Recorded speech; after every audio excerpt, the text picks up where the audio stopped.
வணக்கம் அன்பான நேயர்களே, இது உங்கள் சக்தியின் குரலோசை. சிறுகதை குடும்ப பயணம். நைட் வர 10:30க்கு மேல் ஆகும் என்றேன். சரி, ஓகே, நைட்டுக்கு தோசை. ஆனால் 10:30 மணிக்கு மேல் வந்தால் நான் சுட்டு தரமாட்டேன், நீங்கள் தான் தோசை சுட்டுக்கணும். இது மனைவி. ஓஹோ, ஓகே. 10:45 போல வந்தேன்.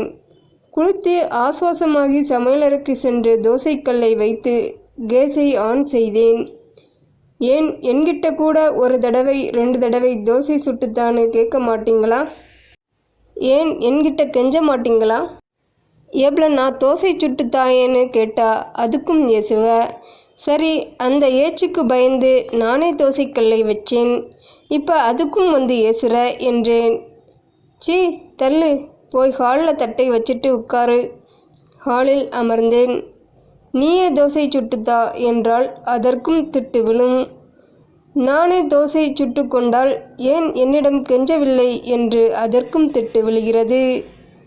இது எவ்வளவு பெரிய சதி, எவ்வளவு பெரிய தந்திரம் என்று என் முகம் லேசாக சோகமாகியது. அதன் பிறகு, இதெல்லாம் அன்பு சதி. அன்பாய் இருப்பதற்காக அன்பானவர்கள் செய்யும் குட்டி குட்டி தந்திரங்கள் தான் அன்பு சதி. அதையெல்லாம் ரசிக்க கற்றுக்கொள்ள வேண்டும்.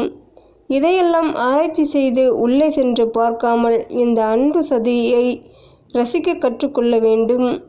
சீரியஸாக எடுத்துக்கொள்ளக்கூடாது. மனைவி முதல் தோசை எடுத்து வந்தார். சின்ன வயசில் எங்கள் பள்ளியில் ஒரு பாக்கு மரம் செடி பருவத்தில் வளர்ந்துட்டு இருந்துச்சு. அதோட மேல் குருத்து பகுதி இருக்கு பாரு, அப்படியே சாப்பிட்டா இருக்கும். அதை சாப்பிடுவோம். அப்போ தோணும், இந்த இளம் குருத்து மட்டும் எப்படி இவ்வளோ சாஃப்டாக இருக்குதுன்னு தோணும். இதை விட சாஃப்டாக ஒன்று இந்த உலகத்தில் இருக்கா அப்படியெல்லாம் தோணும். ஆனால் எனக்கு அப்போ தெரியாது. இன்னும் பல வருஷம் கழித்து நான் கல்யாணம் பண்ண போகிறேன். என் மனைவியோட முகம் இந்த இளம் குருத்தை விட சாஃப்டானதுன்னு எனக்கு தெரியாது. அவ்வளோ அழகா இருக்க நீ என்று சிரித்தேன். மனைவி புன்முறுவல் பூத்தபடி தோசையை வைத்தார். நானும் புன்னகைத்து தோசையை தின்ன ஆரம்பித்தேன். குடும்பம் ஓரளவுக்கு ஹேப்பியாக போக ஆண்கள் இந்த 3ஐயும் தொடர்ந்து செய்ய வேண்டும்.